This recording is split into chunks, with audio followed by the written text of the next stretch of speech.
in the past. I'm sure we've talked around it, maybe like talking about a little more specifically or directly. What would your I'm trying to formulate this into a question. What do you think about um, as a parent, like you've been in it and you've been fortunate enough to know better in most situations from a hockey perspective, but you've been around the crazy. Like you've been around the my kid needs to do all these things. We need to do the spring hockey tournament. We need to do this and this and this and this. And you've been in that. And what would your advice be in that situation to parents that are in that, watching what everyone else is doing? Like what advice do you give to those parents when they're in that kind of situation and they're maybe feeling the heat a little bit about trying, like, oh shit, like should I be doing this thing that everyone's doing? Like should I, if you don't really know, I guess. It's funny. Like I have my own thoughts, like for me and my life, and that doesn't work for most people. I do my own thing with everything. Like you, well, still share your perspective. Yeah, like yeah. what is it? I do my own with everything. If everyone here is going on the carnivore diet, I promise you I will not go on the carnivore diet. That's just me. If everybody, and it's actually a pretty good, I'm not trying to be a motivational speaker here, but it's actually, it's actually a pretty good way to live your life. If 50 people, if everyone's doing one thing, don't do it. It's probably not the right thing. Okay. So let me pause there. Cause like being able to do that comes with, like you need to have a certain level of confidence. You need to have a certain level of security. I know. That's my point. So what do you think it is that, because I would give people the same advice. I would say the same thing. I would say you need to figure out what is the best for your situation and your family and your circumstance to make a choice. And the way to do that without, and like you should take into account outside influence to some degree, because that's how you learn things and grow and all that stuff to a degree. That's one way to do it. But for you to be confident enough and secure enough to make your own decision based on what's going on around you, what do you feel like, what allows you to be like that? Why do you, like, what do you think happened to you specifically or you personally where you were able to develop that quality of making what you feel is the best choice, like for you, your family, your life, without succumbing to that pressure? Like what were the things you think that were important to you that happened in your life? Well, okay, so for my life, I think like one of the things was that I knew early on. I don't want to be weird about this. No, it's fine. But I knew early on in my life that, like for example, going to a school dance was supposed to be really fun and really cool. I've used school dance before, right? It's supposed to be fun and cool. Prom was supposed to be really fun and cool. High school experience, that's supposed to be really fun and cool. All these experiences that people tell you, birthday parties. Oh, it's the best. All these things, I didn't think they were fun and cool. I thought they were annoying and kind of inconvenient. Well, just like like I got to pretend to be who I'm not. I learned that from a very early age. So that might be the thing there, that I knew that I just kind of did things with my gut feeling, maybe common sense. But I also, when I chose not to do a lot of things, like even going to party, I'm not saying I never went to a party, but choosing what I used to do. So when I was playing junior, and my son's like this very much, right? When I played junior in the summer times, and junior and later, we would have, if we were having a couple beers with the boys, then it would be 10 o'clock at night up in Northern Ontario, or in Northern Ontario, or in summertime in the Northern Ontario, whatever, it doesn't matter. And it'd be Saturday night at 10:30. We're having a great time at our buddy's house, but then they'd want to go to City Lights in Sudbury. So we'd have to go and be half hammered, go downtown to wait in a lineup for an hour or two, or get to know the bouncers, go in there, crowd, like it's jam packed with people. You can't hear, waiting half an hour to get a drink or whatever. It's like, that's annoying. I was just having fun. So I don't want to do this. So I just knew, like, okay, I knew what I liked, knew what I didn't like, knew what made sense to me. And if I didn't have friends at the end of the day because they didn't like those choices, oh well, I didn't care. I never lost friends, so it was fine. And I think that's part of it. And then I enjoyed sports growing up, so I didn't like to do a lot of other things like sports. And I was close with my brothers.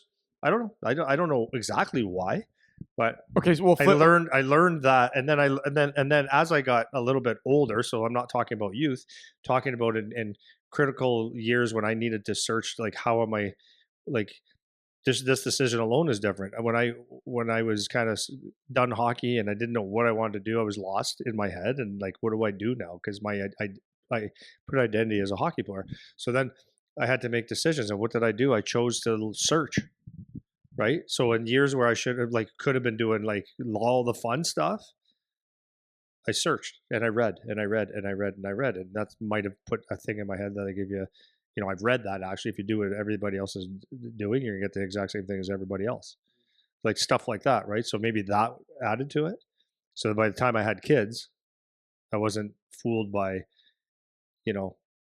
someone selling me something like a private lesson or a spring tournament or whatever. It's like I see what's going on. And then when I was building my actual hockey business, and I know I sound contradictory a bit, but I don't sell my shit. You know what I mean? I don't sell hockey. I don't. It came to me like when I started my business. I do the marketing thing, but it's like I don't try to tell people you're going to get this and bullshit them, right? You know what I mean? Like you're trying to be genuine in it's just this is what I do, man. Yeah, yeah. This is what I do. If you like it, and I don't cater to everybody, whatever. So, anyways, but I saw that in my business. I remember watching I was up in Sudbury one time watching a couple of my guys that played in the OHL at the time. Cassian was one of them, and Danny Maggio. And I went and watched the game, and I remember watching the next day. I was doing an interview or something like that at the arena, and I was watching this guy yelling at these kids and telling them. And anyways.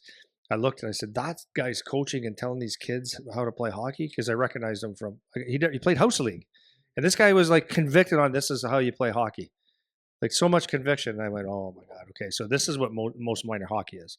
This is what it mostly is. People that have no clue telling everybody what to do, and then people just follow. So then, did you feel what like a long story? Eh? No, but it's good to give a little bit of the psychology, because you were someone who, for like. Your track record with yourself and now with your own son is you were able to navigate it relatively successfully by any real metric that you could use. So understanding the psychology of you is something that people can learn from, because you like Charlie never did any spring hockey, right? And so here's the one thing that's like critically important to all this thing, like a private lesson. Is a private lesson good or bad? It depends. It depends. The 300 private lessons in 2 years is probably excessive. 15 in 2 years or 15 a year might be necessary. Not necessary, but it might be beneficial. Might be. Are spring tournaments necessary? Maybe, maybe not. I don't know. Depends on the player.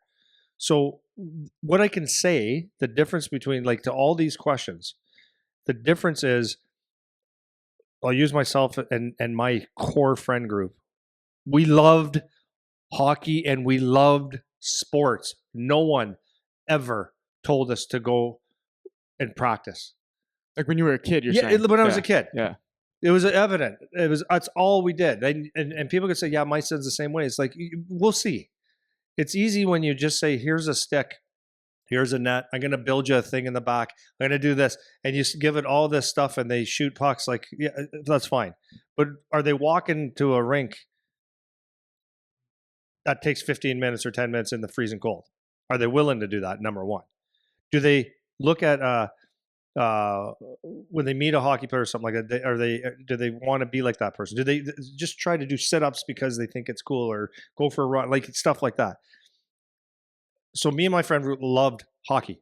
A very small friend group, by the way, right? Very, very small. So if there was an opportunity to play, to go with a guy and get a private lesson, maybe that would be a good idea. But it wouldn't be just a private lesson. Like, here's what I see with a lot of private lessons. All it means, a private lesson, is you and I, or me and you and two kids, when I typically see it, with zero purpose. A private lesson to me is like, skating is not even a private lesson to me. A specific part of skating is a lesson to me. Do you know what I mean? If you're going out just to go and get some touches and stuff, like, that's not a private lesson. And whatever, you do whatever the hell you want. But without the purpose, there's no point.